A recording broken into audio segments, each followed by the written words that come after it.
Hello again and welcome back to English Today. This is DVD20 and the third DVD of your advanced level. And in this DVD, we'll start with another 2 episodes of our story, That's Life. And then in our special TV programs, there'll be a discussion about how to manage change, known as change management. Then we'll move on to cinema and take a closer look at Star Wars. Then, in the grammar section, we'll look at ways of expressing your opinions in English. Then we'll study the construction used to, which we use when we're talking about habits. All right? So, have fun.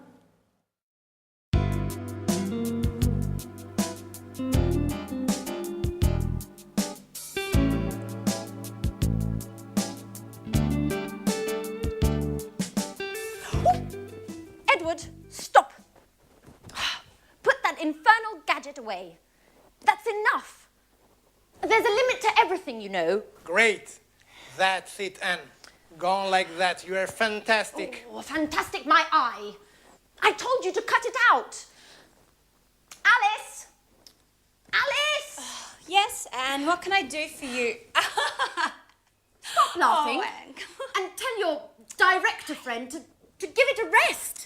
And put away that damn video camera. I absolutely do not want to be filmed like this. Have I made myself perfectly clear?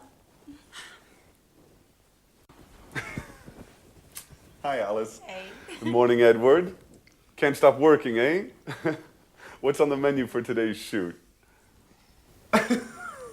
Wow, Anne, you look beautiful. Excuse me, could I use the bathroom for a moment? Anne? Thanks. Oh, calm down, Anne. None of these sessions are going to be shown for air. At least for now. What exactly does for now mean? Well, once all the material's been put in place, cut and edited, Edward's planning on showing it to a producer. If it's accepted, the idea is to go for our own TV program. Isn't that a great idea? What? Yeah. Producer? Television? Mm-hmm. Let me in, Jack. Let me in. No, let me in. Oh, oh, oh, let me in. Oh.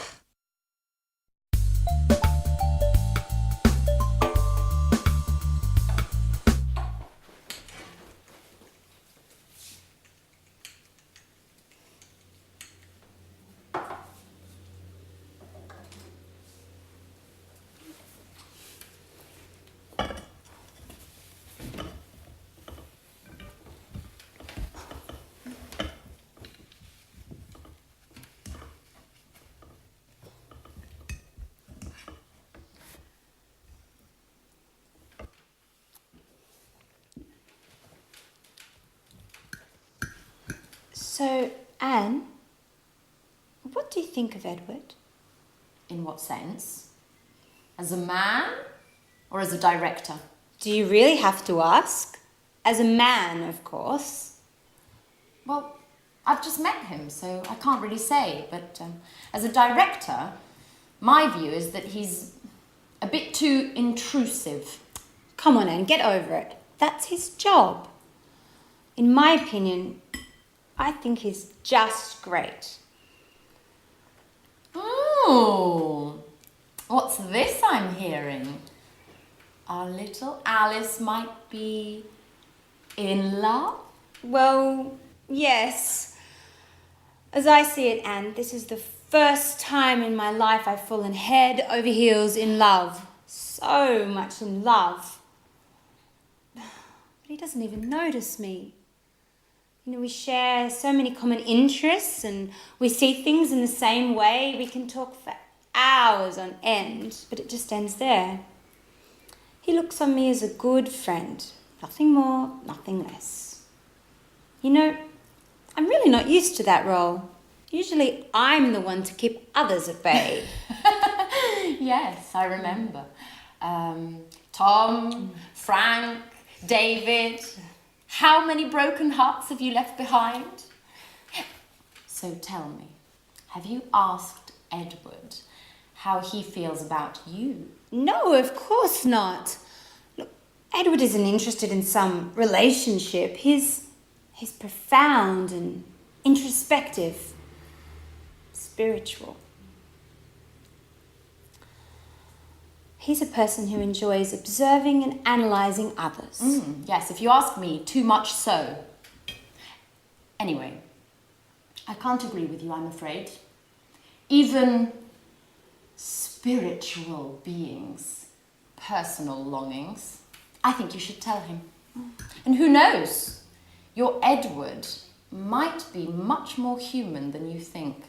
Oh, maybe you're right. But I have to think of a special way to show him just how I feel. Maybe I should see what my horoscope has to say. Yes, I've just had a brilliant idea.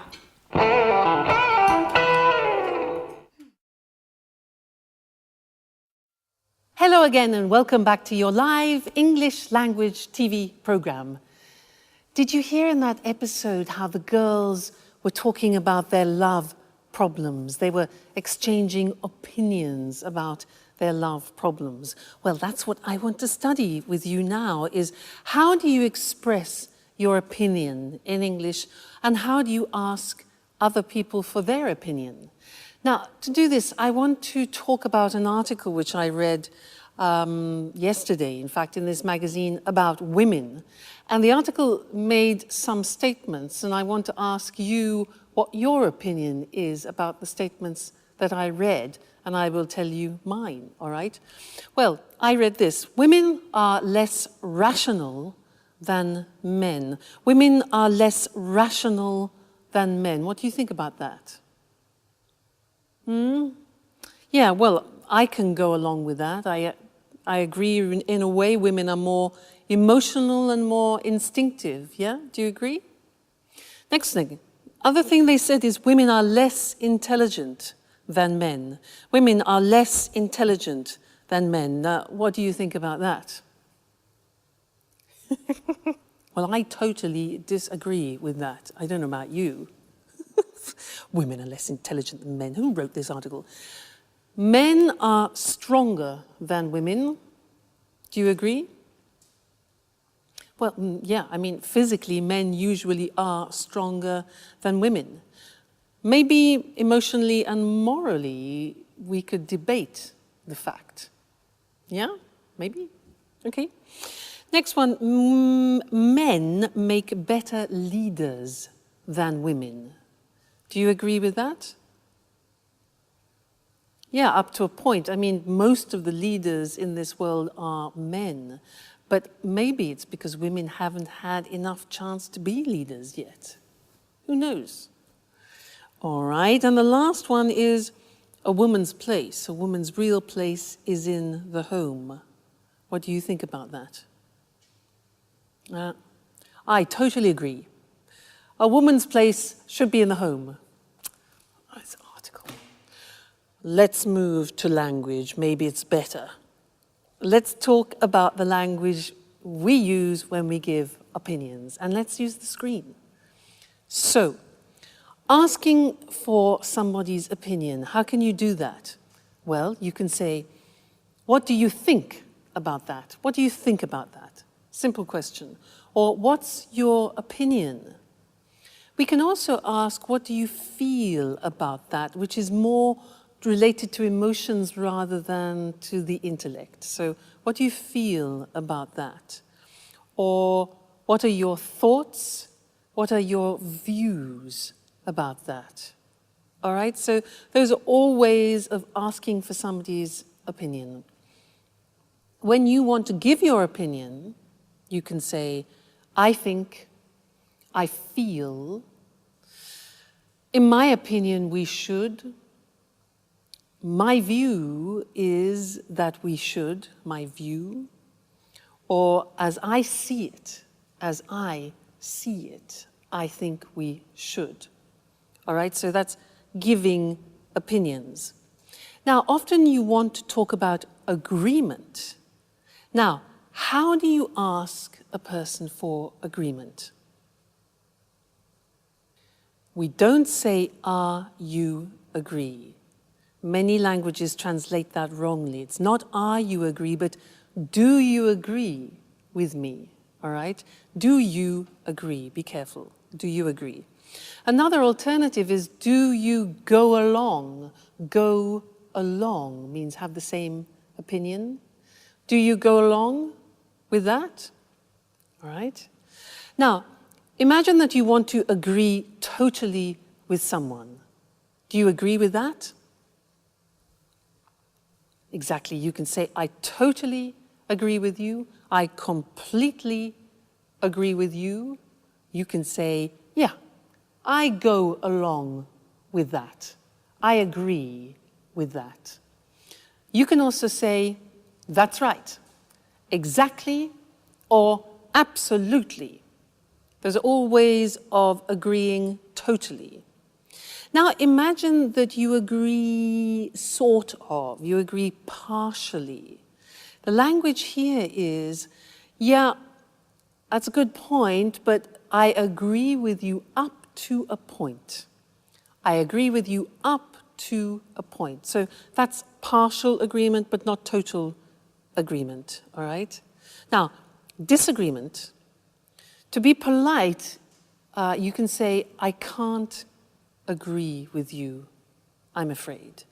If you say, "I don't agree with you," that's quite aggressive. So it's better to say, "I can't agree with you, I'm afraid," for example, if you're in a meeting. But if you want to be aggressive, you can say, "I totally disagree with you." All right, so that's an aggressive disagreement. And you could also say, "Oh, come on, come on." All right, so there we looked at exchanging opinions, giving opinions, asking for opinions, and then talking about agreement, agreeing totally, partially, and disagreeing. I'm sure you'll find that very useful because it's what we do every day. All right, so happy practicing and see you in the next lesson. Bye.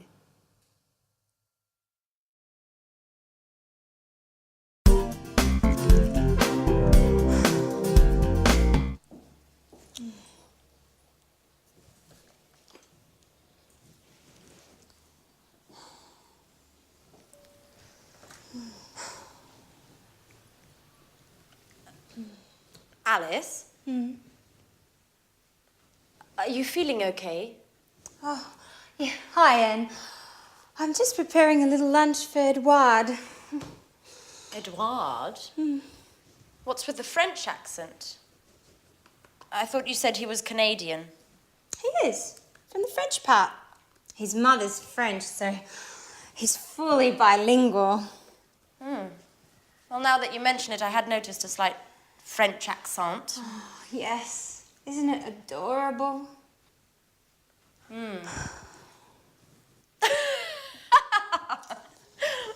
Well, I must say, love does work wonders. I'm not at all used to seeing you as a housewife. Well, to tell you the truth, I haven't got used to it yet. You know, I just hope I got the recipe right. You know, I followed the instructions to the letter. But you know I feel like a fish out of water with these things. So, you've decided to go for Edward's jugular. Well, not only that. Here's the crowning touch. What is it? It's a Chinese fortune cookie with a little note inside. What a romantic idea. Do you think? I wrote the note myself. I thought I would surprise him by hiding it inside his napkin. Like this. What do you think? I think it's just perfect. You'll see. It will go straight to his heart. Wait, stop.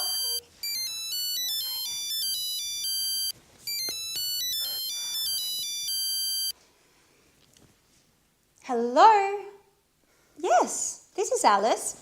Oh, It's already come in. What? Oh, in half an hour? Yeah, okay. I'll be there in a few minutes. Anne? Could I borrow your car? Please? I have to go and pick up a packet my father sent me, but the post office closes in half an hour and I won't make it on foot. My car? You don't have a license? Oh, don't worry about it. I have it. And anyway, I always used to drive. You know, my dad's got a car just like yours.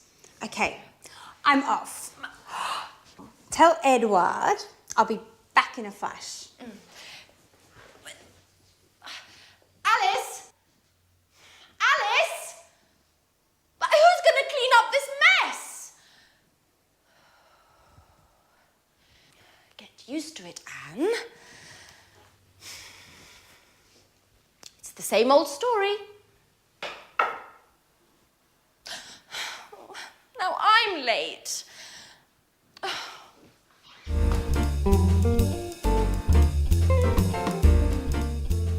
Oh, I can't believe I always get myself into these situations. I'm late and here I am helping Alice with her grand plan. I am. Oh, hello. Oh, that smells great. My compliments to the chef. Oh, no, Edward. It's not like you think. I have to go. I've got a meeting with my boss. Alice has just gone out. She told me to let you know that she'll be returning soon. Bye-bye. Well, I'm starving. What's this? A little note? A little delight for the man who's got my heart racing. What? What's this all about? There must be some mistake. Oh, well, yes, this is my napkin. Who could have written this? Oh my God! Anne! But she was just here and she was so shy. This is getting interesting. Anne is very cute. So what am I going to do now? I'm not used to these things. Now, where has it gone? Well, it's not here. It's not there either. Edward? Yes? Have you seen my mobile phone? Oh, no, here it is. Thanks.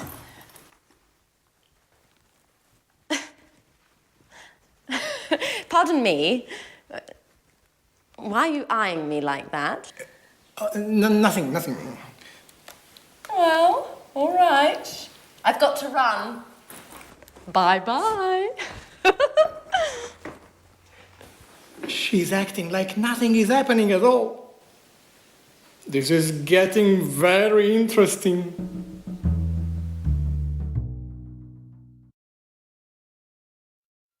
Hello again and welcome back. Did you notice a grammatical form that they used to and get used to? Did you pick that up when they were speaking? Because these are forms that we use in English when we're talking about habits. It's not an easy form, and I'd like to teach you that now. And to do that, to give you an example of the grammar in action, I want to talk to you about when I moved to Italy and I lived there for some time, and I had to change some of my habits. I had to adopt some Italian habits. I had to get used to new things, all right? So I'm going to use the grammar construction as I talk about this. Try and listen and pick it up. Now, I wrote a list actually because really fascinating. You would think that Italy and England being very close wouldn't be very different, but in fact there are some noticeable differences. For example, driving on the right. I had to get used to driving on the right. In England, we drive on the left. So you can imagine it's a question of life and death. So the first thing was, I had to get used to driving on the right. You hear that? To get used to driving on the right. Now that means that I had to adopt a new habit, to get used to doing something. We'll look at the grammatical form after. For now, just listen how I use it, all right? Another thing, oh yeah, Italian driving. I had to get used to Italian driving. Red lights are not really red lights. Red lights, traffic lights, are negotiable.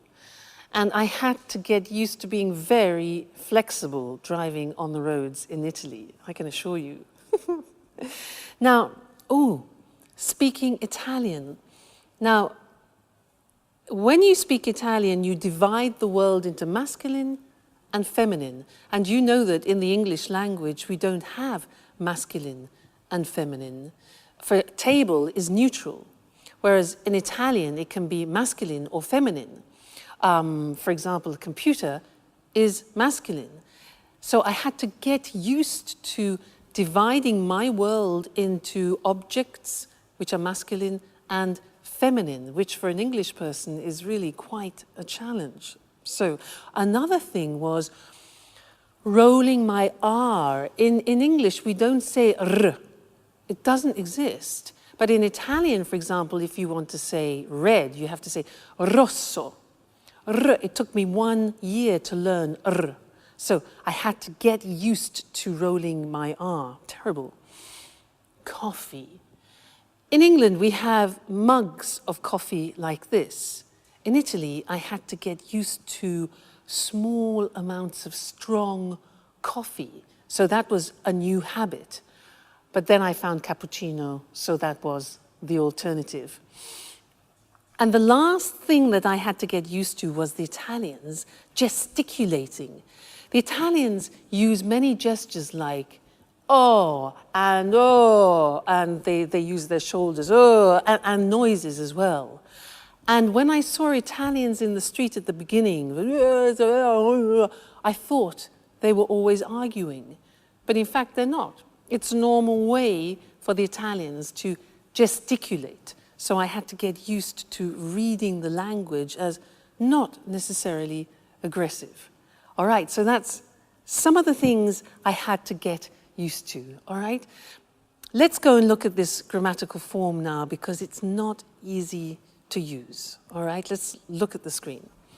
So to get used to is followed by the gerund form. And it describes this process of changing and taking on a new habit. Look at the examples. I'm getting used to speaking Italian every day. Used to speaking Italian. Now, we use the verb get used to, because it describes the process. And you can put the verb get into any tense, present tense, past tense, future, no problem. Here we have it in the present continuous. So, I'm getting used to speaking Italian every day. Listen to the pronunciation. I said used, with a T sound. Used, not used or used. Used. That's very important to distinguish it from the other verb, use. Okay? Used. The next example, I still haven't got used to driving on the right. Here we have it in the present perfect. I haven't got used to driving on the right. Next example, don't worry, you'll get used to it. For the future, you'll get used to it. All right, so here we have an example in the future, used to it, which is an object. In the past, I had to get used to it. In the question form, how long did it take to get used to? Okay, how long did it take to get used to? So a difficult form. Now let's move on to the next section, which is the verb to be used to. This is very interesting because when you change a habit, it's a process. But then when you have adopted the habit, it's a state. So we use the verb to be. The examples. I'm used to getting up early in the morning. That means that now I do it regularly with no problem. I am used. We use the verb to be for the state. He isn't, negative, used to working alone. In the past, I wasn't used to driving on the right. So here we have a state of a new habit using the verb to be. To get used to do something is adapting a new habit. It's the process. So that's a difficult grammatical form, but it's the only way in English that you can describe taking on new habits. So it's terribly important for you to learn. Don't worry, you'll get used to it slowly but surely. Okay, bye for now.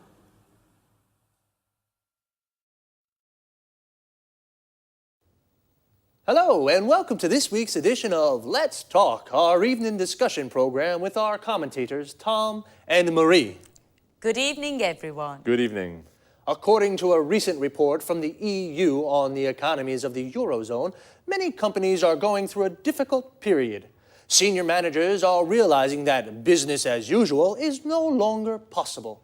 Many companies need to embrace radical change in order to survive. What do you think about this situation? Well, it's true that today companies must face up to the fact that they may have to change the way they do business.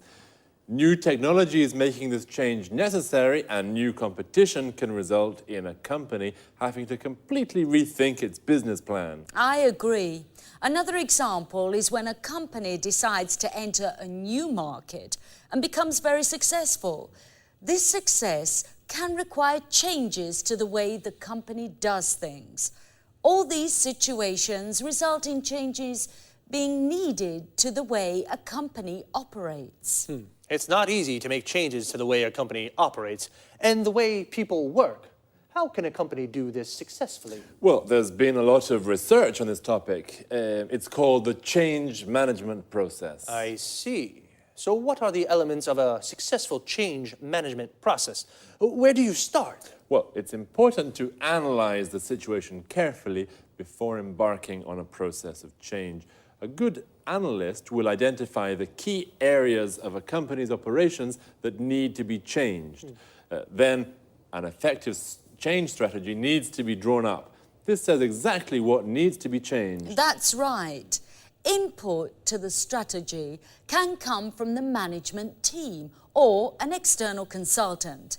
In addition, all the company's workers should be asked for ideas. Sorry, I don't quite follow that. Do you mean that the workers in a company should be able to decide what changes are made? No, that's not what I mean. Everyone in the company should be canvassed for suggestions on changes that could be made to the company. This enables employees to buy into the change process. They feel included and are more likely to implement the changes once they've been decided. Okay, I see. It's clear now. So, lots of people input into the change strategy. And what happens next? Well, now the strategy has to be implemented. It has to be put into action.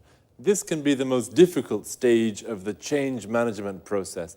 Staff need to be told about the changes, and some may need training on new ways of doing things.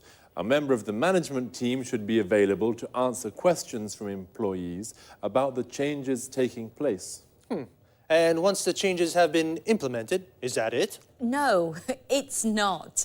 It's very important to consolidate the changes to make sure that employees don't go back to the old way of doing things.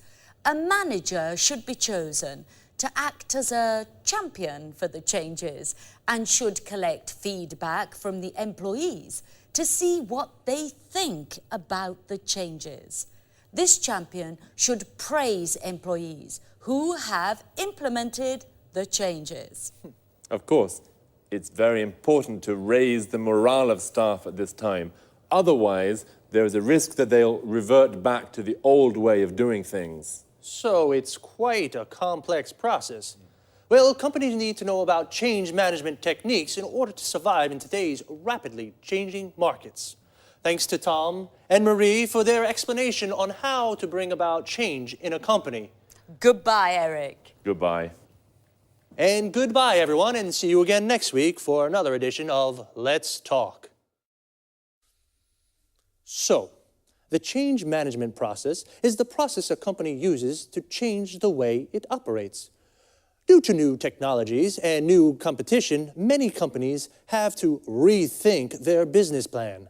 To rethink something means to reconsider, to think again about a choice you made before. A business plan is a strategy for running a company. Remember, to run a company means to manage it. Companies have to embrace change.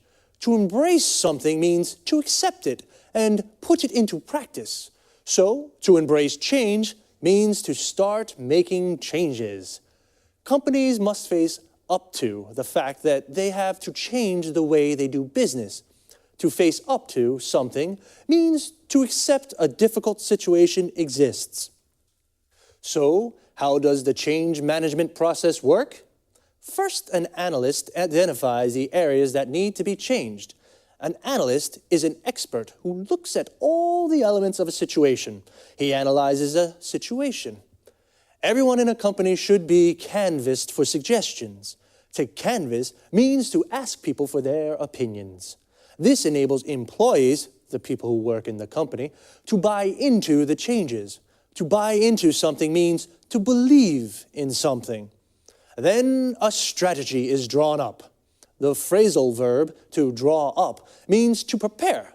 We use it for documents. For example, you draw up a contract. The strategy must then be implemented. To implement means to put into action. Once the strategy is implemented, it's important to consolidate it. To consolidate it means to make stronger. And employees should be asked for feedback to see what they think of the changes. Feedback means opinions about something. Well, folks, we've come to the end of today's program. See you again soon. Good morning, everyone, and welcome to another edition of Talk Cinema. This morning, we'll be talking about the most famous of all science fiction sagas, Star Wars. As always, in the studio with me is Sanjeev Gupta, our cinema expert. Welcome, Sanjeev. Hello, Lucy. Hello, everyone. A question to start with, Sanjeev. Just how many films make up the Star Wars saga? 6 in all. And how many of these have you seen? All 6, of course. And you? 4, I think. When was the first film made? The first film, A New Hope, was released in 1977. The last film, Revenge of the Sith, was released in 2005. And who's the director? Well, George Lucas wrote the scripts for all the films and directed 4 of them. And what about the other 2? Irvin Kershner is the director of The Empire Strikes Back, and Richard Marquand directed The Return of the Jedi. What's so special about the Star Wars films, Sanjeev? Lots of things, actually, Lucy. You know, the first Star Wars film, back in 1977, broke new ground with its special effects. New methods were used whereby the action shots were taken against a blue background with real models. It doesn't sound sophisticated compared with today's computer-generated effects, but 29 years ago, it was revolutionary. In fact, the amount of time Lucas spent on the special effects almost resulted in the film not being finished. Why do you think the films have been so enormously popular? We're dealing with science fiction here, but really the storylines in the films draw on themes common not only to science fiction, but also to classical mythology. Really? Interesting. Yes, then there's the obvious struggle between good and bad. There's the famous force, the energy field that can be used for good but also for bad. Love plays a big part in the saga, as does the eternal struggle for power and domination. Love, power and domination, yes. So, have the films made a lot of money? It's been estimated that the films, along with the TV series, books and video games that have been made around the Star Wars theme have generated $20 billion over the last 29 years. So, $20 billion, yes, that's rather a lot of money. And what about the music in the movies? I really love the music. Yes, I think the music has played an important role in helping people to remember the films. John Williams composed the scores for all 6 films. The style he uses has changed as the years have gone by. In the first films, he associated leitmotifs with each character, quite a simple approach. In the later films, he changed his mind and took a richer, more sophisticated approach to the music. One last question. Is the saga definitely complete now? I wouldn't bet on it. There are rumours that George Lucas may be working on a sequel, but for television, not for the cinema. So, we may be seeing Luke Skywalker again soon. Wonderful. Well, thanks, Sanjeev, and goodbye. Goodbye. To all of you and Sanjeev, may the Force be with you. Goodbye. Now, let's have a look at some of that vocabulary we just used. So, 6 films make up the Star Wars saga. To make up something here means to go together to form the whole of something. The 6 films form the entire saga. To make up something is a phrasal verb that can also mean to invent something. For example, I made up a story means I invented a story. The first Star Wars film was released in 1977. We say a film is released when it can be seen at the cinema for the first time. It broke new ground with its special effects. To break new ground means to do something for the first time. It broke new ground because it was the first film to shoot the action shots with real models. An action shot is a scene of a film with action. For example, a car chase or a battle. And what are special effects? They're visual effects added to a film after the shooting has been completed. The shooting is the filming process of a film. The special effects used in the first Star Wars films were not very sophisticated compared with the computer-generated effects of today's films. Computer-generated effects are special effects that are made using a computer. The soundtracks of the Star Wars films have also become very famous. The soundtrack of a film is its music. In the first films, John Williams, the composer of the soundtracks, associated leitmotifs with each character. A leitmotif is a reoccurring musical or visual theme associated with a particular character, situation, or emotion. Well, we have, as usual, run out of time, so goodbye for now.